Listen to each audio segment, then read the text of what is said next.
Film ini terpilih menjadi perwakilan Jepang untuk film berbahasa asing terbaik di Academy Award ke-90 adalah sebuah film drama Jepang garapan Ryota Nakano. Tapi sebelum melanjutkan alur cerita ini, silahkan tekan tombol like dan subscribe-nya. Film ini menceritakan seorang ibu yang bernama Futaba tinggal berdua sama anak perempuannya yang bernama Azumi. Dia bekerja sebagai pegawai toko roti. Anak perempuannya yang bernama Azumi, pada hari itu ia beralasan tidak mau sekolah karena ia lagi sakit perut dan kepala, tapi alasan itu diacuhkan oleh ibunya. Di sekolah ternyata Azumi adalah korban bullying, mungkin ini alasannya tidak mau sekolah pada hari itu. Dia dibully oleh 3 orang teman sekelasnya. Waktu pelajaran melukis dia melukis dengan sangat baik sehingga mendapat pujian dari gurunya. Ketika waktu pengumpulan hasil lukisan, 3 orang pembuli itu menghampiri dan memuji lukisannya. Namun pada akhirnya Azumi berada di ruang unit kesehatan sekolah dan ibunya mendapat telepon mengenai kondisinya saat itu. Ketika tiba di ruang UKS, Futaba melihat baju putrinya itu berlumur tinta dan menurut Azumi itu karena ulahnya sendiri sambil menutupi kejadian yang sebenarnya. Seakan tanpa memperpanjang masalah dan menyerahkan semua pada sekolah, Futaba menyuruh Azumi untuk segera mengganti bajunya itu. Ketika masih berada di ruang UKS, pihak sekolah sempat menanyakan keberadaan ayah Azumi. Pertanyaan itu dijawab bahwa ayahnya beberapa tahun lalu menghilang tanpa jejak, jawab Futaba. Futaba yang bekerja di toko roti pada hari itu saat ia melayani pembeli tiba-tiba saja tubuhnya ambruk pingsan.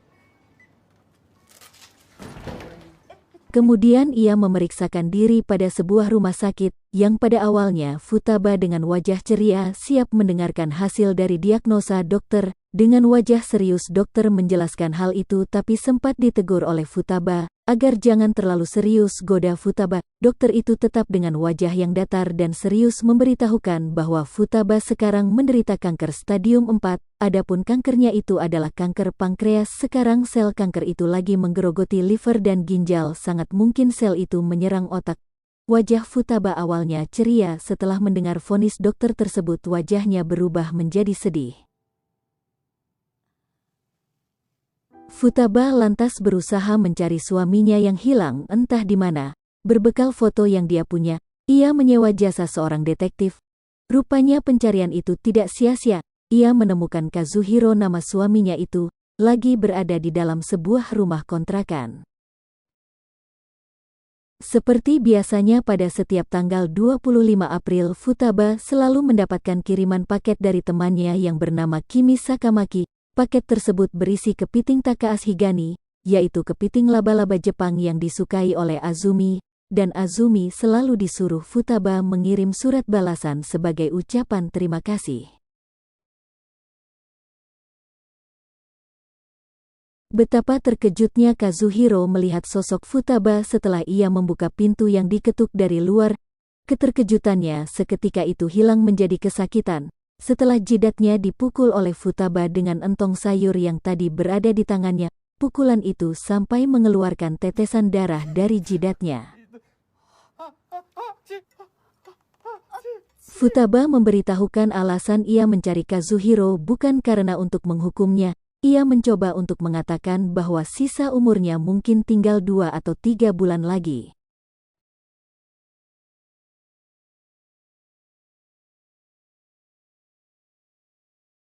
Saat pulang sekolah, Azumi terkejut. Ia melihat di meja makan ada sebuah persiapan seperti akan ada sebuah pesta ulang tahun, karena ibunya lagi mempersiapkan makanan sabu-sabu untuk porsi 4 orang. Untuk makan sabu-sabu tidak perlu harus menunggu ulang tahun, jawab ibunya. Begitu terkejutnya Azumi melihat ayahnya datang dengan kepala diperban. Belum hilang keterkejutan Azumi. Ia dikenalkan oleh ayahnya, seorang gadis cilik berumur 9 tahun yang bernama Ayuko. Ia adalah adik Azumi. Kakak beradik itu saling bertatap muka seolah tak percaya dengan apa yang ayah mereka katakan barusan.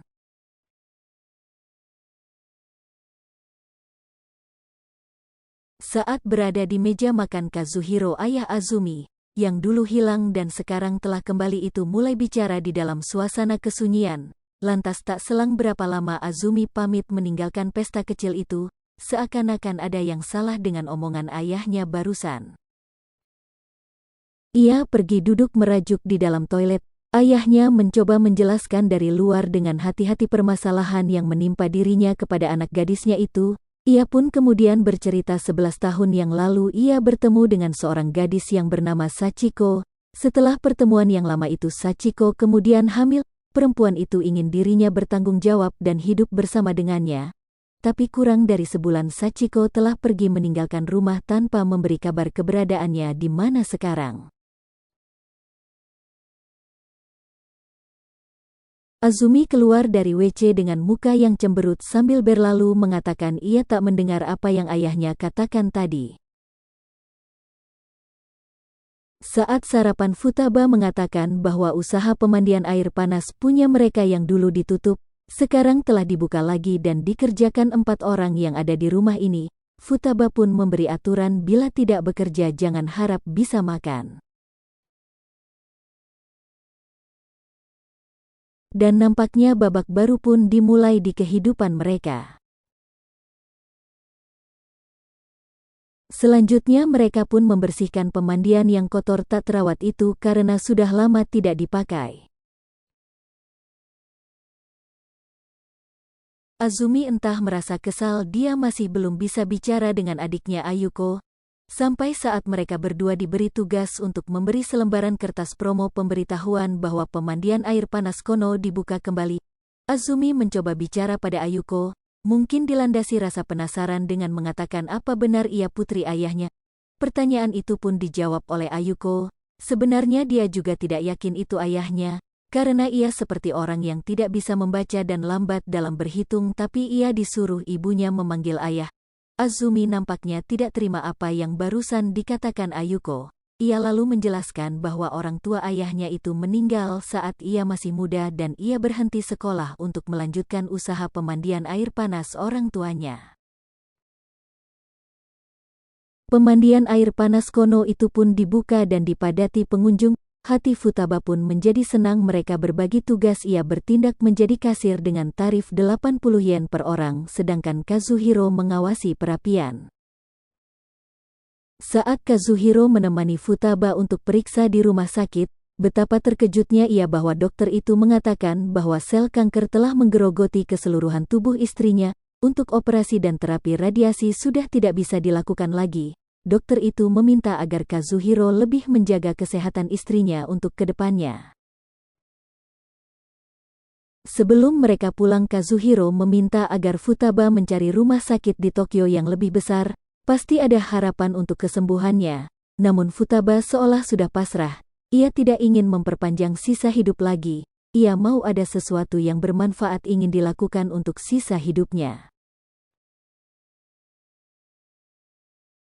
Pada saat di sekolah Azumi mendapat bulian lagi dari temannya, waktu jam pelajaran di kelas dia kehilangan baju seragamnya kala itu waktu pelajaran olahraga. Dengan memakai seragam olahraga ia memberanikan diri masuk kelas, tentu saja kelakuannya itu ditegur oleh guru dan ia mendapat ejekan dari teman-temannya di kelas.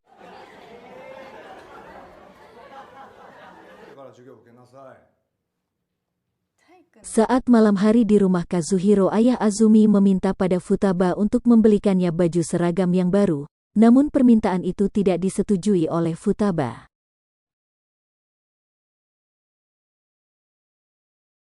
Di pagi hari Futaba membangunkan Azumi untuk pergi ke sekolah namun Azumi tidak mau pergi karena ia telah kehilangan seragamnya. Tapi ibunya memaksa Azumi untuk berangkat ke sekolah dengan memakai pakaian seragam olahraga. Ia tetap bersikeras tidak mau, tapi ibunya terus memaksanya untuk ke sekolah sambil memarahi anak gadisnya itu, meminta agar Azumi jangan melarikan diri tapi berani sendiri untuk menghadapinya. Ia tidak ingin Azumi selalu jadi bahan ejekan. Yang ia inginkan agar berani sendiri menghadapi masalah, bukan malah lantas pergi mengharapkan bantuan orang untuk menyelesaikannya. Sambil menangis Azumi mengatakan bahwa ia tidak punya keberanian untuk menghadapinya dan ia lemah. Ia tidak seperti ibunya, ia dan ibunya tidak sama.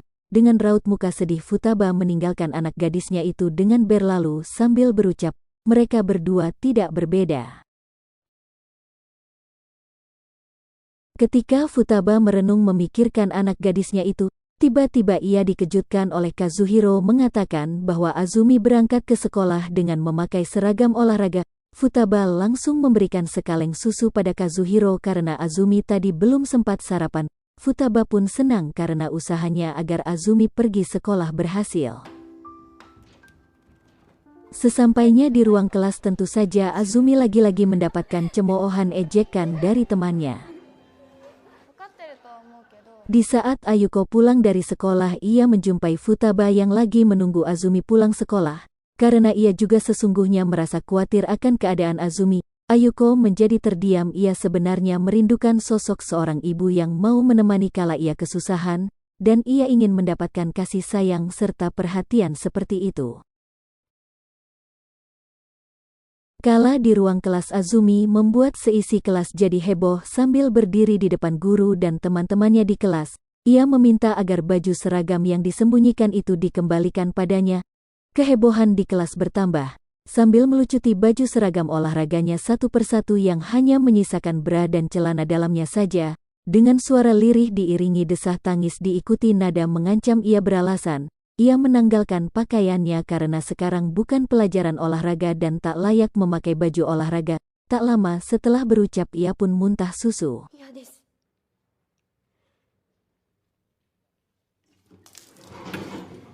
Entah itu cuma sandiwara Azumi dengan muntah susu, karena susu itu diberikan ayahnya saat akan berangkat sekolah. Kala ia dirawat di unit kesehatan sekolah, tiba-tiba saja ada orang meletakkan seragamnya di depan pintu UKS.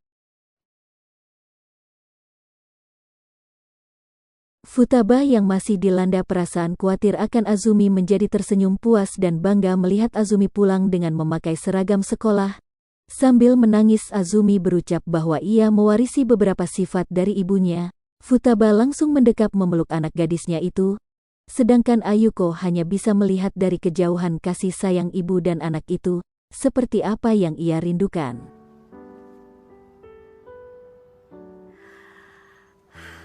Saat Futaba sedang membersihkan tempat pemandian, tanpa sengaja matanya melihat Ayuko sedang mengambil uang di meja kasir. Pada malam hari hal itu ia laporkan pada suaminya yang hampir tak percaya dengan apa yang dikatakan Futaba. Esok paginya ketika Ayuko sedang sekolah, Futaba memeriksa tas Ayuko dan ia menemukan sebuah kotak yang berisikan uang koin serta ada secarik tulisan yang nampaknya berasal dari ibunya. Futaba mencoba membaca tulisan itu yang berisikan bahwa ibunya akan menjemput dia saat dia berulang tahun dan akan tinggal bersama di sebuah rumah besar.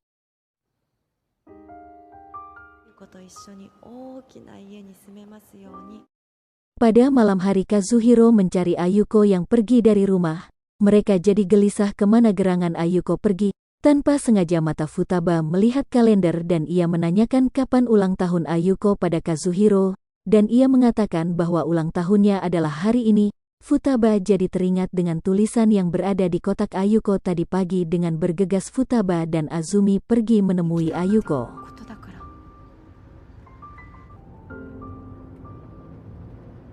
Seakan telah tahu di mana keberadaan Ayuko, dan benar saja Futaba melihat Ayuko sedang duduk di sebuah terminal. Nampaknya ia menunggu ibunya yang berjanji akan menjemputnya di hari ulang tahunnya. Setelah dibujuk akhirnya Ayuko mau pulang bersama Futaba dan janji ibunya untuk menjemputnya adalah bohong belaka. Di pagi hari saat makan pagi dengan berurai air mata Ayuko yang merasa tak enak hati atas kejadian tadi malam, ia lalu memohon untuk tetap diterima tinggal bersama di rumah ini, dan tetap dibolehkan menyukai ibu kandungnya. Sambil menghibur Futaba memperbolehkan Ayuko untuk tinggal di rumah kapan saja ia mau. Di lain waktu saat mereka ngobrol berdua, Futaba meminta pada Kazuhiro untuk memenuhi janjinya membawa jalan-jalan ke Mesir karena Futaba ingin sekali melihat piramida. Hal itu diutarakan sambil bercanda, karena ia sebal melihat Kazuhiro seringkali membuat janji-janji manis yang tak satu pun ditepati. Futaba mengajak Azumi dan Ayuko untuk jalan-jalan. Mereka bertiga saja tanpa membawa ayah mereka Kazuhiro, yang sengaja ditinggal buat jaga rumah. Mereka jalan-jalan berlibur karena ingin makan kepiting Takaashigani, yaitu kepiting laba-laba Jepang yang disukai oleh Azumi. Setelah itu pergi melihat akuarium ubur-ubur. Sebelum berangkat Futaba pamit pada Kazuhiro. Dalam perjalanan nanti ia akan ngomong pelan-pelan dengan Azumi tentang apa yang mereka telah simpan. Tak lupa juga Azumi dan Ayuko juga ikut pamit pada ayah mereka. Memang selama ini Azumi tidak mengetahui sakit yang diderita Futaba.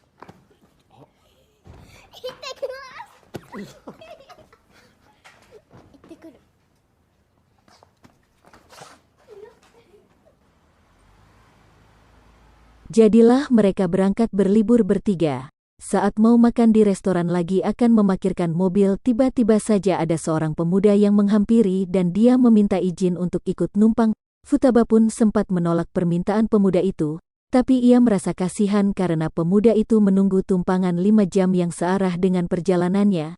Karena merasa kasihan akhirnya Futaba memperbolehkannya setelah ia meminta izin pada Azumi dan Ayuko terlebih dahulu, serta pemuda itu mengenalkan dirinya bernama Mukai Takumi. Saat berada di sebuah penginapan kondisi Futaba mulai turun. Azumi mendengar suara ibunya mengeram kesakitan di dalam toilet. Futaba memuntahkan darah segar dari mulutnya di kloset. Azumi ingin menolong tapi tidak diizinkan masuk oleh ibunya. Akhirnya tibalah tujuan mereka, yaitu di sebuah restoran yang menyajikan Takaashigani, kepiting laba-laba yang besar kesukaan Azumi, dan mereka dilayani oleh seorang perempuan tunarungu yang ramah. Azumi paham dengan bahasa isyarat yang dipakai oleh pelayan tersebut, karena sebelumnya Azumi memang disuruh Futaba untuk belajar bahasa isyarat yang nanti akan berguna buat dia. Azumi dan Ayuko menikmati makanannya, sedangkan Futaba cuma bisa melihat saja karena ia lagi tidak berselera makan. Setelah selesai makan, Futaba menyuruh Azumi dan Ayuko untuk menunggu di mobil, sambil menikmati indahnya pemandangan Gunung Fuji, sedangkan ia pergi ke kasir. Futaba dilayani oleh gadis yang tunarungu itu. Setelah mendapat uang kembalian tanpa diduga, Futaba memukul pipi gadis tunarungu itu, kemudian memberikan salam ojigi terus berlalu dan ia meninggalkan gadis itu yang keheranan atas perbuatan Futaba pada dirinya. Begitu di dalam mobil, Futaba lama terdiam, ada yang ingin ia bicarakan pada Azumi. Dengan perlahan ia bicara di hadapan Azumi apa yang selama ini ia pendam. Ia akan buka agar Azumi mengetahui yang sebenarnya. Memang ini terasa menyakitkan. Dengan suara lirih Futaba mulai bercerita bahwa pelayan yang tunarungu itu bernama Kimi Sakamaki. Sebelum menikah Kazuhiro dengan dirinya, ia menikah terlebih dahulu dengan Sakamaki, gadis tunarungu itu. Sedangkan ia dan Kazuhiro menikah 15 tahun yang lalu. Azumi terdiam sambil berkata itu tidak benar. Futaba telah berkata bohong. Karena usianya sekarang 16 tahun, Futaba harus mengatakan karena ia tidak melahirkan Azumi, sambil keduanya menahan agar air mata tidak keluar. Futaba melanjutkan ceritanya lagi. Saat berumur 18 tahun Sakamaki bertemu dengan ayah Azumi. Setahun kemudian dia melahirkan Azumi. Karena keterbatasannya ia tidak dapat mendengar suara Azumi. Tidak mengetahui apa yang dirasakan Azumi. Untuk gadis muda berumur 19 tahun itu sangat berat, ditambah lagi kekurangan yang ia punya. Ia kemudian pergi meninggalkan Azumi. Futaba yang inginkan sekarang adalah agar Azumi menemui ibu kandungnya Sakamaki, tapi ia menolak. Ia tidak mau menemui ibunya. Futaba lalu memaksa Azumi untuk turun keluar dari mobil, tapi Azumi menolak, tidak mau turun. Sambil menagis Azumi bersikeras tidak mau menemui ibunya. Seakan Futaba membujuk, memberi semangat sambil berkata bahwa ia adalah putrinya. Sambil mengusap air mata Azumi, ia lantas masuk ke mobil meninggalkan Azumi berdiri sendiri di luar dan berjanji akan menjemput Azumi lagi nanti malam. Ayuko, gadis kecil itu, hanya terdiam sambil meneteskan air mata setelah melihat apa yang terjadi barusan. Azumi baru ingat kenapa ia setiap tanggal 25 April selalu disuruh oleh ibunya untuk menulis surat buat Sakamaki tanpa tahu siapa dia. Ia baru tahu bahwa tanggal 25 April Sakamaki meninggalkan ia waktu masih bayi, dan ia baru sadar kenapa ia disuruh belajar oleh Futaba, belajar bahasa isyarat. Di saat Azumi sendirian ditinggal oleh Futaba dan Ayuko, ia lalu dihampiri oleh ibu kandungnya. Sakamaki lantas menuliskan nama Azumi di papan bord. Azumi pun lantas mengiyakan betapa harunya hati Sakamaki, bayi yang ditinggalkan olehnya 16 tahun lalu sekarang berada di hadapannya. Keharuan itu bertambah kesenangan karena Azumi bisa dengan lancar bicara bahasa isyarat. Dan sekarang tanggal 25 April di mana dia bertemu dengan ibu kandungnya.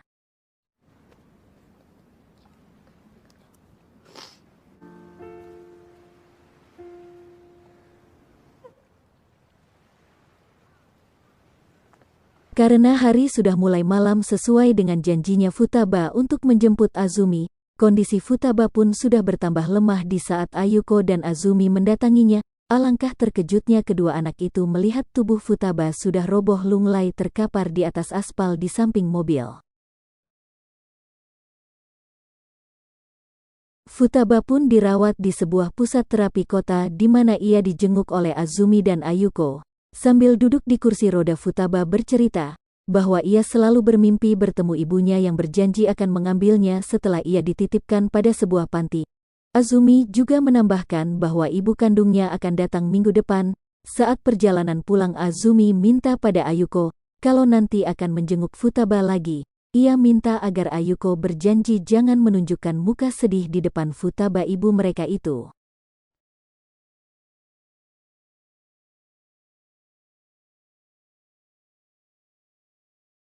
Seperti biasa, sehabis sekolah Azumi selalu menjenguk Futaba di pusat terapi.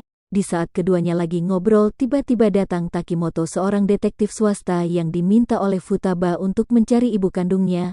Lantas ia melaporkan hasil kerjanya dengan mengatakan ia telah menemukan ibu kandung Futaba yang selama ini dicarinya. Ia senang sebelum meninggal ia akan bertemu dengan ibu kandungnya dan hari ini juga Futaba minta diantarkan untuk bertemu. Takimoto membawa ke rumahnya ibu Futaba yang berada di Tokyo. Sesampainya di sana, Takimoto minta agar Futaba menunggu sebentar di mobil biar ia dulu menemui ibu Futaba menjelaskan maksud kedatangannya. Sambil menunggu kedatangan Takimoto, Futaba mencoba untuk berjalan. Ia tidak mau kelihatan seperti orang yang sakit bila berhadapan dengan ibunya nanti. Takimoto datang dengan memberikan kabar bahwa ibunya Futaba tidak mengakui Futaba sebagai anak. Ia menyangkal mempunyai seorang putri. Alangkah sedihnya Futaba mendengar berita itu. Kemudian ia minta agar Takimoto membawa ke tempat ibunya itu walaupun sekedar melihat dari kejauhan. Setelah melihat wajah ibunya dari luar pagar, hati Futaba jadi menangis karena orang yang selalu dirindukannya itu ada di dalam rumah bermain bersama anak dan cucunya. Lebih menyakitkan lagi, ibunya itu sekarang tidak menganggap ia sebagai anaknya lagi. Dan ia pun mengambil sebuah patung boneka kecil yang ada di atas tembok. Kemudian dengan perasaan marah Futaba melemparkan patung itu ke kaca rumah ibunya. Takimoto pun terkejut atas ulah Futaba itu. Dengan cepat sambil menggendong Futaba, mereka pun lari menuju mobil. Hari itu Azumi senang karena ibu kandungnya datang menjenguknya. Saat menunggu kedatangan ibunya, ia dikejutkan oleh kedatangan Takumi, seseorang yang pernah menumpang di mobil waktu mereka mengadakan perjalanan dulu. Pada waktu akan makan malam, Kazuhiro meminta dengan sangat agar mereka mengikuti keinginan Kazuhiro setelah selesai makan, karena ia akan memberikan kejutan untuk Futaba. Futaba yang lagi terbaring di atas ranjangnya mendapat pesan dari Azumi supaya ia membuka jendela kamarnya. Alangkah terkejutnya Futaba setelah menengok karena orang-orang ia cintai ada di bawah. Mereka membuat undakan dengan posisi seperti piramida dan si kecil anaknya Takimoto memposisikan dirinya menjadi Sphinx. Alasan mereka melakukan itu karena Futaba ingin pergi ke Mesir buat melihat piramida dan patung Sphinx. Ia pun menangis haru dan bahagia sambil berucap, ia tidak ingin mati.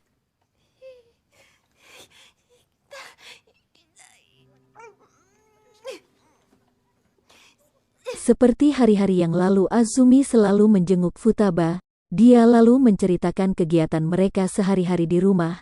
Saat Azumi akan pamit pulang, ia tak kuasa melihat Futaba dengan muka pucat, tubuh yang sudah lemah tak berdaya. Ia pun membalikkan wajahnya. Ia tidak ingin menampakkan wajah sedihnya di hadapan Futaba. Ia mencoba untuk tegar. Saat ia melihat wajah Futaba, ia tak kuasa lagi menahan air matanya turun menetes. Namun tidak ada suara tangis. Yang ada keluar dari mulut Azumi cuma kata-kata terima kasih berulang-ulang kali.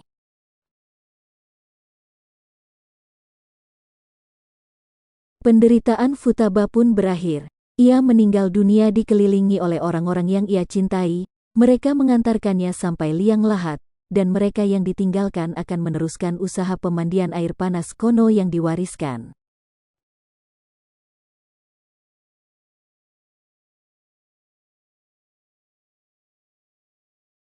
Azumi senang karena ibu kandungnya telah kembali lagi bisa berkumpul seperti 16 tahun yang lalu, dengan suasana yang berbeda tentunya, tanpa melupakan jasa Futaba yang dengan keras mendidiknya agar ia menjadi wanita yang tegar, mandiri, tidak cengeng dan lemah.